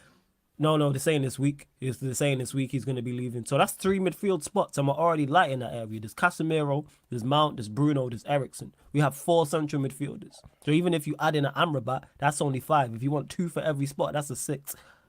Big up that younger does look cold. Lavia. That younger does look cold. And if he's cold, he'll get his spot. This is Manchester United Football Club. Word to Saeed. Go get players of quality. I'm saying Maino's not being. If Maino's that good, he'll play alongside Lavia or instead of Lavia. I'm not passing up on him, but he could be right, and it'd be stupid of us to pass up on for that money. 50 M's, like the last super chat said. You're saying Caicedo's going for 100. I don't think Caicedo's double the player Lavia is, but he's going for double the price or maybe even more. Go and get Lavia. It's a steal at that price. Let's see. So that's on that situation. But yeah, Amrabat, we'll see if that one goes through. I think Casemiro could do with some help for sure this season. Of course. I don't think you want him to be your only anchor. And he's obviously got to cut out all of the, bookings and sending off. That's going to... You've got to be smart. We got to talk on this. Yeah, we have to. The leadership from Casemiro this season has got to go up 100%. But the reason why we've got to talk on this, avoiding getting yellow cards and reds is what happened yesterday. I worry for the I worry for the city. Well, no, not just that, bro. Rodri got away with one. People were calling him ref resistant. Bro, it's true. He was ref resistant. I don't get it, bro. Alvarez kicked the ball like 3 yards away and gets a yellow. I think Partey did the same. Arteta showed a tiny bit of emotion and got a yellow card. I'll be honest. It just worries me the way players were getting yellow cards for absolutely nothing. Look, if someone is about to break through on goal, and you pull them back and there's no other players there, it is a yellow, even if it's in the halfway line. But when you're in your own half, you pull a player back and there's multiple bodies between that player and the goal. That is not a yellow card. I think that's the first one an Arsenal player got as well. It was just really worrying that the referees look like they're being given even more power to be school teachers and just literally pull. And it just, like, there is truth to it. I think when Foden got away from Partey, if Partey hadn't got that yellow card in the first half for something that wasn't really a booking offence, he would have just pulled Foden down and took the card. But he couldn't because he'd got a yellow for no reason in the first 10 minutes. And that's against my team. But I've got to be honest, because it worries me more about what this season's going to be like with how many yellow cards are just going to be issued for absolutely nothing. It's mental to be honest. And the handball rule hasn't changed at all. And that needs changing.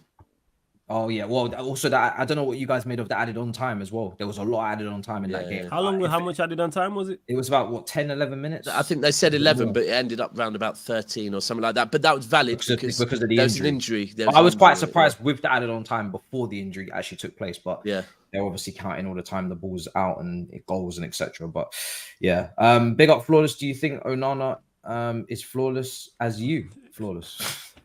Don't you think he should change his diet to chips to have a healthy diet? Hey, great wordplay in the initial bit. That's what I'd say to you. I'm not sure about the back end of that though. No, the chip. The first it makes sense. The chip. Yeah, I get the chip. Yeah, I get the chip, but it didn't flow as much. No, it didn't. Like the first part was good, but yeah, I have no issues with Onana whatsoever. I'm just happy that De Gea's gone. We got a modern day goalkeeper. Cool. I trust Ten Hag in that sense, which I do. And do you know what? There's two scenarios that are almost identical with Ederson, where Ederson was up in the very similar position to where Onana was. Defender got caught out and he got chipped. It's risk versus reward. Like facts. It's gonna happen. It's like playing out from the back. If you do that all season over 50 games, you are going to get caught. That's just the risk you take playing the game. So Onana starting high, I think will be more. What's the word I'm looking for? It'll be more of an improvement. That won't be detrimental. Will he get caught out? Yes. But I think it'll be much more of a positive than it is a negative for Manchester United. So cool. That would never happen with De Gea. Never would happen. Because he would never have been out there. You're right. Exactly. Never. But then if the ball goes, then he can't sweep a keep if there's a through ball. So I have no issue with it whatsoever. No issue. Yeah. That the pros just have to outweigh the cons, which I would expect that they will, to be honest. Okay, flawless. The players have had one season to get used to the system. We literally had no striker, shit keeper last season. Ten Hag has a track record of doing a madness with his teams in the second season, says Mike.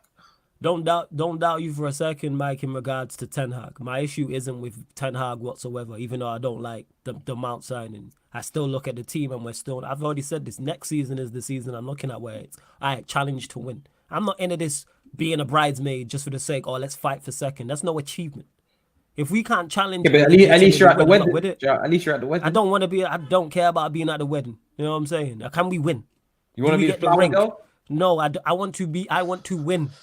You want the flowers, you want to catch the flowers, bro. No, I don't want to catch the flowers. I want to step out of the way of the flowers. I don't want to catch no bouquet. Where is the ring in terms of basketball? Where's the trophy? Where's the trophies? None of this thing, man. Where's the trophies? We didn't have no striker last season, and he's made further improvements, Mike. I do agree with that, but we're still further away. Like I said, we scored 58 goals last season. To go and challenge legitimately for a league, you need to get 90. Where are the extra 32 goals coming from? Someone tell me. Do you know what? I've just silence. Every time I say this, sorry to cut you off, or like to rival fans who say, United should challenge. You don't rate our attack. Matisse don't rate our team, but yet we should challenge. You don't rate our attack. You should challenge. I don't think you should challenge. Matisse was saying this. You know what I'm saying? But he don't rate our attack. Challenge. Yeah, he should. Yeah, but Matisse is trying to be edgy. It just feels like it feels like your time. It feels like the right time for you. No, it doesn't. Yeah. No, it feels like you should. You should.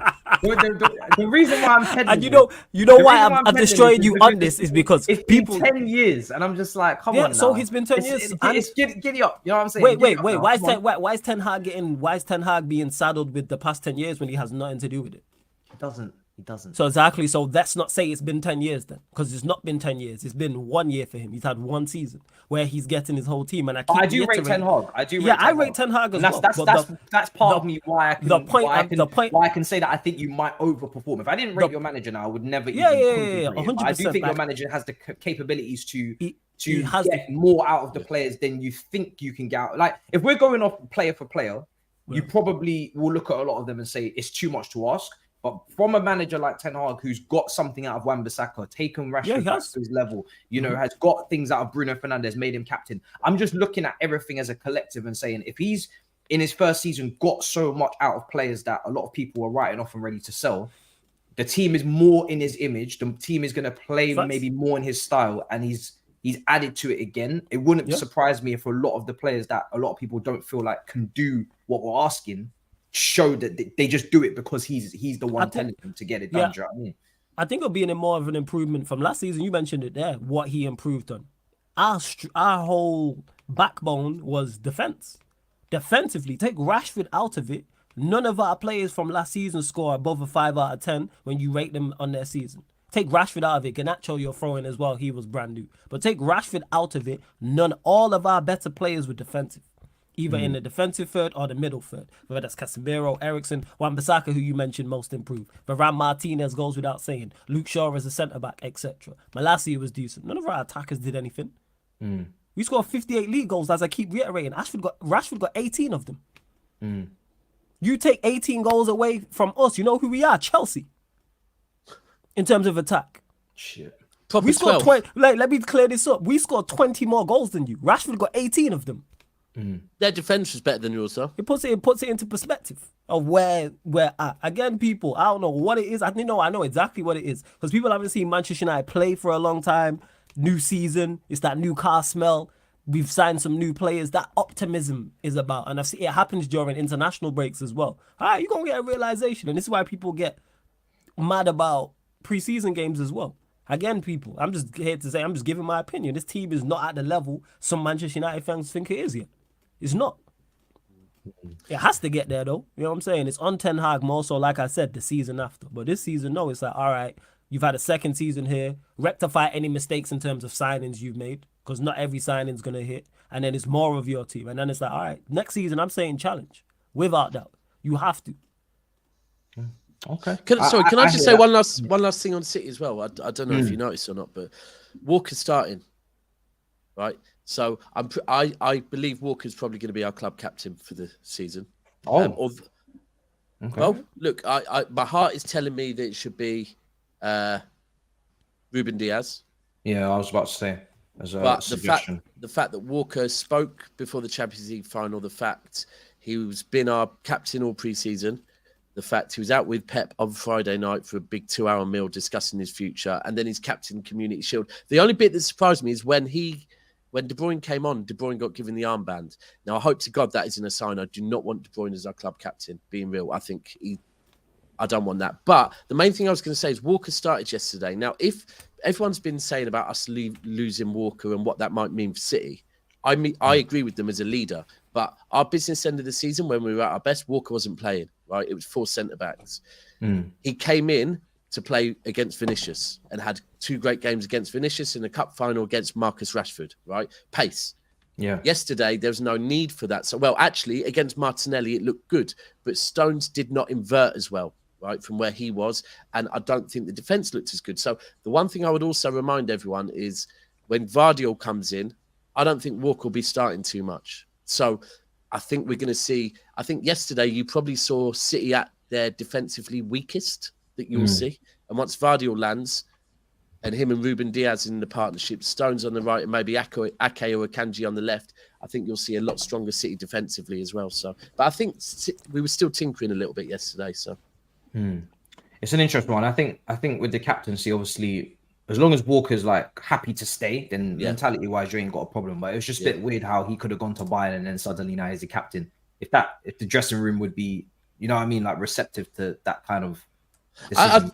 I think there's one thing that we've wanted Diaz to be our captain probably for 2 years. Last year, I was like, I don't know about Gundogan, but look what came through. There seems to be this thing with Pep that he thinks having players that have been there, done it, got us over the line in multiple leagues is very important. And I think when you get to the back end of the season, I think he's probably spot on. As for, I don't think anyone would have any complaints about Kyle Walker being the captain. He's one of our most experienced players, won the most, eldest. I don't think anyone, and he's So anyway, we will see. We'll find out on Friday. I guess against Burnley, opening game of the season. So Jake says I think he's underrating our squad massively. I think he's a Man United fan.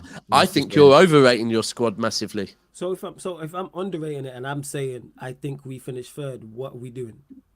People think this team's good enough to challenge. Again, I ask you the same question I've asked any Manchester United fan, any rival fan. Where are the goals coming from? Who's scoring? How are we getting 90 goals? Because that's what you need to challenge. How are we getting? We scored 58. Where are the extra goals coming from? Maybe you can get 80. Where the creativity? And that's not enough to challenge and win. 80. How many goals did Arsenal get last season? 85? 90? 80? Okay, so close to 90 then. So you're basically looking at, and they didn't even win. You might just want to be in a conversation. I think you guys can concede less goals than Arsenal, and I think we can. You conceded the same amount of goals as Arsenal last season. That's including your arse whoopings. If I subtract your arse whoopings, defense is no problem. I have zero. Our defense is the backbone to the team. I have zero issues, and we've improved there. I have no issue with goalkeeper, the defensive players, us as a unit individually. The defense is not the problem.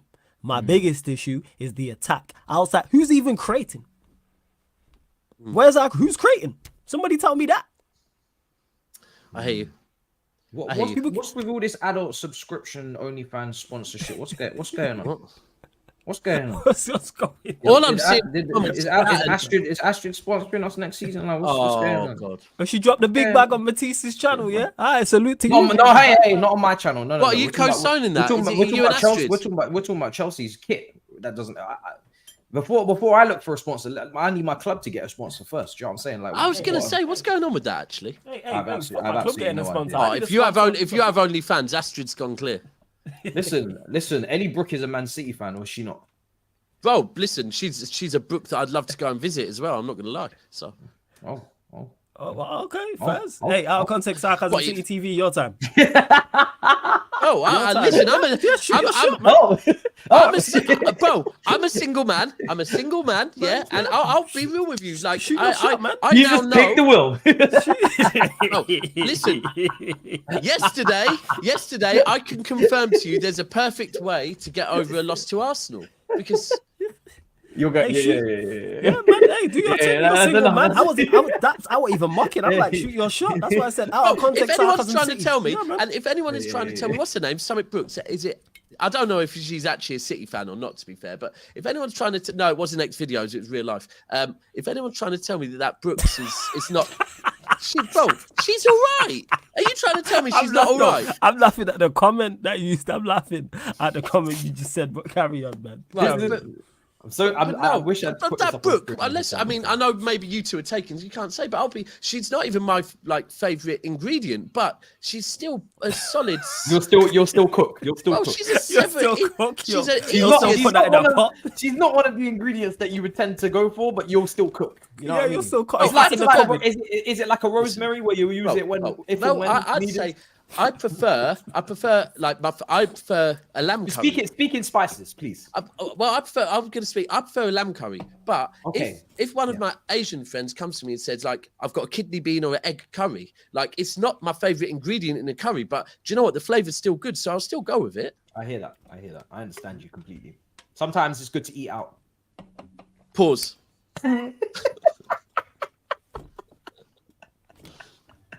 Saka scored our most match-winning goals. Sleepy cat. Thank you for that. I hope that's factual as well. Yeah, but the point we was making is he needs to score more. That's the point I was getting at. And I could understand that's what Husam was saying. Because he scored, what was it, 14 you said he got in the Premier League? That needs to now be 20 plus. That's what he's just to be basically clear saying. as well, I want Astrid. Also, Astrid is not my ingredient. Yeah, Astrid is not my ingredient, and I wouldn't. She's like her and Ellie Brooke are different levels to me. So. Astrid's at 21, Saka is being compared directly to one of the best forwards his club has ever had. Yet once the pile of pressure on, let the boy develop. I couldn't agree more.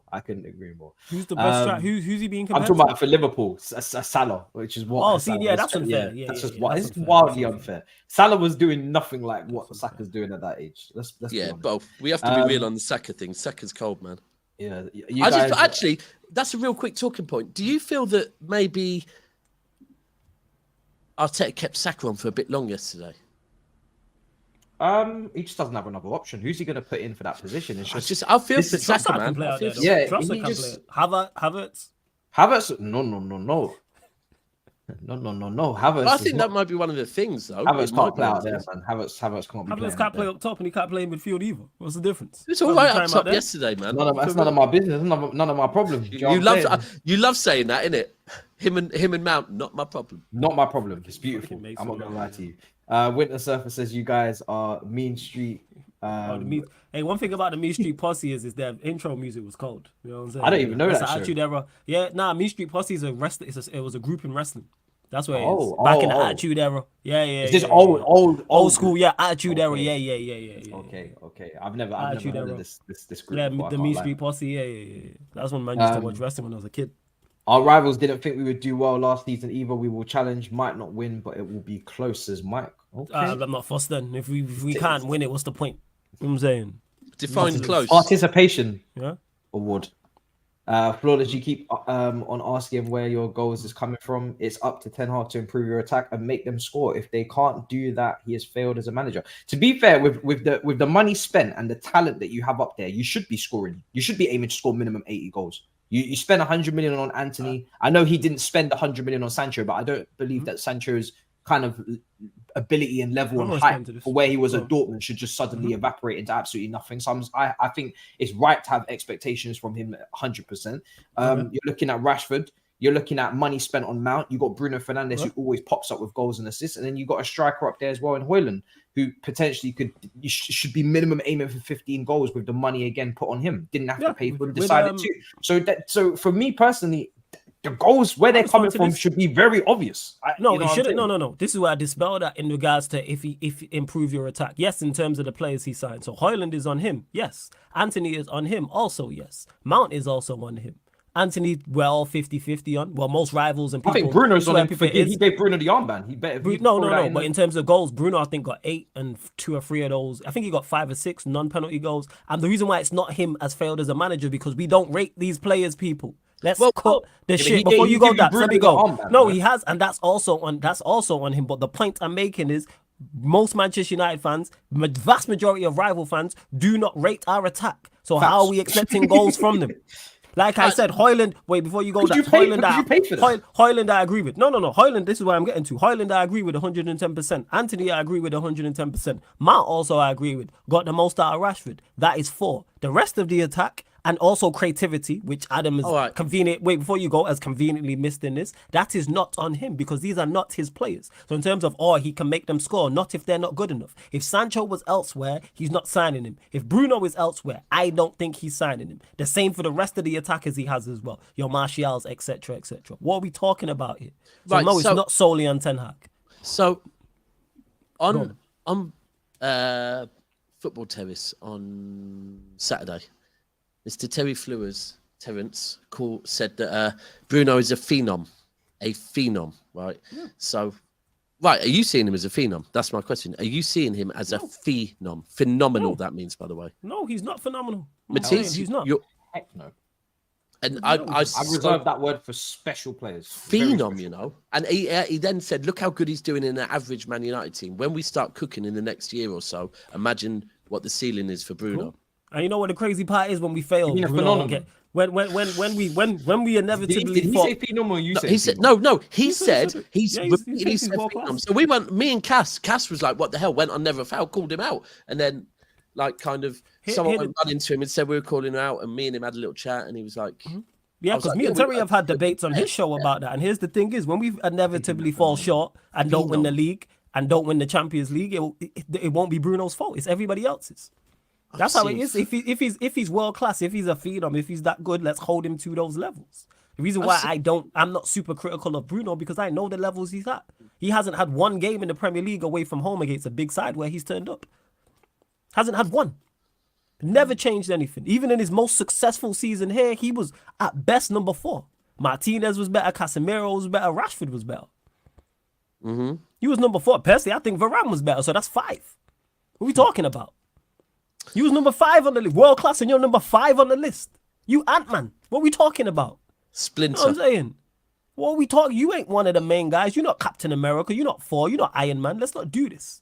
I'm saying you are a co-star to the story of the success. Because individually, your film's bombed. Now get the Ant-Man thing. Ant-Man was because people like to. Actually, I don't even like that because I actually rate the last Ant-Man. But you understand my overall point. Yeah.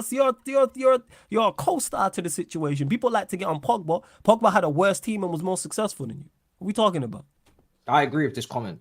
When Tuchel couldn't get the best out of Chelsea's attack, everyone blamed him for Chelsea's lack of goals. Same will be for Ten Hag this season if he doesn't improve. For me, Ten Hag has enough of he's spent and he's purchased enough of his players up there in the attack now, and he's shown faith and he's given trust to the others, not kicked them out, not pushed them out the door. He's shown faith in Rashford, he's shown faith in Bruno and made him captain. You have to take, as Ten Hag, collective and individual responsibility for the way that attack functions this season. And that's why I'm saying my expectation for that attack is to get a certain goal tally. Not to say that I rate everybody in that attack, but I think if you're going to spend the money you've spent on that attack in the last 3-4 years, back again. No, don't do 3-4 years because that's not on him.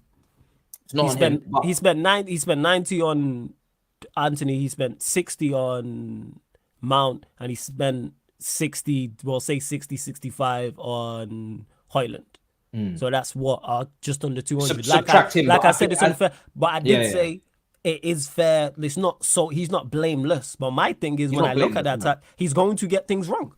And I think that attack isn't good enough. If you think that attack can get 80 to 90 goals, I don't know what to tell you. If you think you gonna watch that, you think that attack can get 80 to 90 goals in a Premier League season, I just gotta tell you you're wrong. I'll bet that. I don't even like betting against Manchester United, but I bet we don't crack 80 goals. Bet we don't crack it. I'm not even sure we crack 70 goals. No, I think you'll crack 70 goals. Okay, cool. I'm saying we got 58 and added Højlund and Mount. Why are you so confident? Exactly. See, when I'm expecting improvement. I'm not expecting Anthony and Sancho to get those same tallies. I'm not. Okay, so you're expecting Anthony who got. I don't know how many goals did Bruno get? Anthony and Sancho. Bruno got 8. Bruno got 8, and I think 3 or 4 of those were penalties. So non-penalty, I think he got 5. Anthony got 4. So you're asking all of these players to double their goal tallies. To up their goal tallies, not double. So you're asking them all. They'll have Alright, to so improve improve. the So goal what? tally. So And obviously Hoyland to add on to that. Hoyland, I think he'll get 15. 12 to 15. I don't have no issue with that. I think with his profile, he'll get 12. So let's take that. How many goals is it? 58? 58, yes. So let's take that 58 to 73 with the extra 15 goals from Hoyland. Cool. That's not how football works, but you know, Yeah, that's all we can do with the simplicity. But So you said so I'm you adding said- a couple go on. goals each from all three of those other guys. how Let's many? take me That's up the to point he's magical 80. making. How many? You know what I'm saying? You saying Sancho from 4 to what? 6? Nah, fuck it. Four of them, all three of them add an extra 4 goals. Fuck it. Okay, so that's pretty much doubling it. You have more faith than me. That's taking them all up to the extra 80. There you go. All right, cool, innit? You know what I'm saying? You bank on Sancho and Anthony or Bruno all getting double what they got last season. He doesn't understand the play. Me expecting more from Manchester United is not me being a fan of Manchester United. It's me building Manchester United to knock them straight back down. That's Yeah, what of you need course. to understand, Yeah, bro. I'm fully aware. Now, You know what I'm Flawless saying? is trying to suppress it and I'm push fully it down aware, and be man. like, You know hold what on, I'm don't go saying? anywhere, Buckaroo. And I'm like, no, you must rise. You have to. You have to rise. You know what I'm saying? At least. Fully aware of what this fool's doing, man. I Ten ain't stupid. Hag's meant to be a much better manager than Arteta, which I still believe that you have to give him more flowers than Arteta at this current moment for what he's done in his career, Champions League and domestically with Ajax. Absolutely. And you can see that fall off with Ajax since he's left. Yeah. And Man United have put the money where the mouth is multiple times. So the expectations have to be there. But I'm saying Sure. I think he's got it wrong with these attackers. So No, I know that's you. why I know next you are. season- Yeah, I know you are. Anthony, I think every Anthony's single 50-50 time. amount is I think every single time we went for a transfer, you were pretty much like, not sure about that one. Yeah, not in terms of the attack. Like I like this window. I love minus Mount. The last window I like. The only one I have doubts over is Anthony. Yeah. The rest, the last window, cool, no issue. This window, cool. But I look at the attackers and go, that's why I'm saying I'm allowing him to get signings wrong. Because if you sign 8-9 players, law of averages tells you at least two of them are gonna be misses. So give you time not only to improve others, improve the rest of the squad in first 11, but also rectify your mistakes like City. You mentioned this, like the way Pep signed Claudio Bravo. Didn't work out, then went and signed Edison. They signed the striker, I always forget his name, a Spanish striker who didn't work Nolito. out. Nolito didn't work. Went and I signed can another confirm one. you're right. It Yeah. didn't work. Signed Calvin Phillips, hasn't worked. All right, others. So how come we can do Pep, who's one of the greatest managers we've ever seen? He's allowed to make mistakes and make errors. So he's going to make errors. You're not going to sign 9 players and all 9 hit. This is not FIFA or Football Manager. I think, May look, or may not be a miss. I think that's where, if you were to look at the season we brought in Edison, because I'll always speak on this and say, in defence of Man United, the impact that Edison had when Edison landed.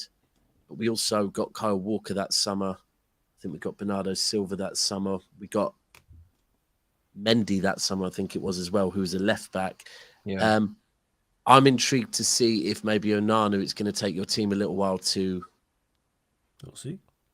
To adapt to him. to the league. Like you're going to need. I mean, look, I'll be honest. Shaw last season was great. Shaw 3 seasons ago, I think it was great. But he seems to have these peaks and troughs. So I'm kind of expecting Shaw to drop off this season, as well.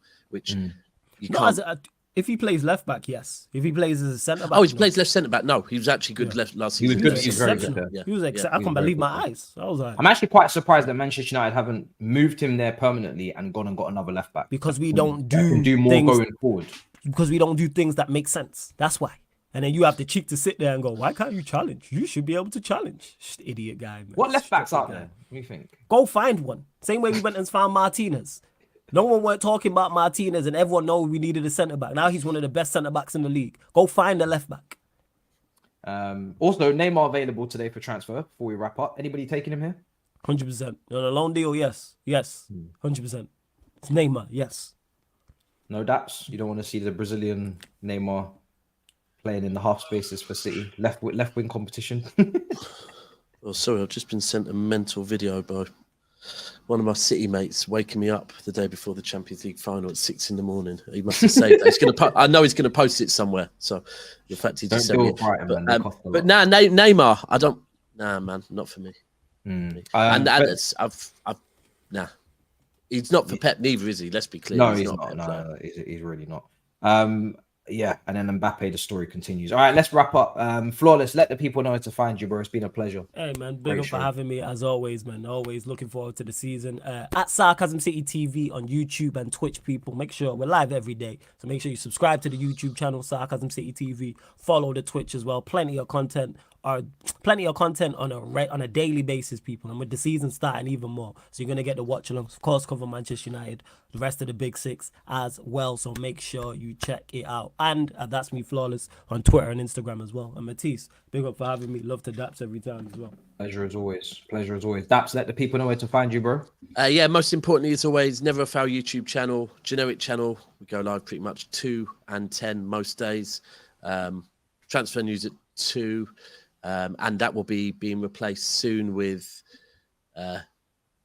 game week previews, previewing all the games, reviewing all the games and whatever else. And we have the evening debate every night at 10 p.m. where we debate anything from the football world. So, yeah, and you'll see people like Matisse, people like Flawless, and myself, Cass and Mo, Ty on there every single day. Road to 14K, I think. So if you could get over there and give us a subscription. And we're soon to be bringing in the live studio shows from this Saturday morning at 10:30. So, yeah, man. There you are. Well, guys, make sure you subscribe. The links are in the description as always. We will have the absolute carnage aligned and ready for next Monday after game week 1. It's going to be interesting to see if everybody picks up the points they need to pick up, or is there going to be some upsets? But we shall see what happens. Liverpool play Chelsea, so don't forget me versus Husam is already on the cards next week. So until then, we'll see you guys next time in a bit, people. Peace. Bless. 3, 2, 1, start.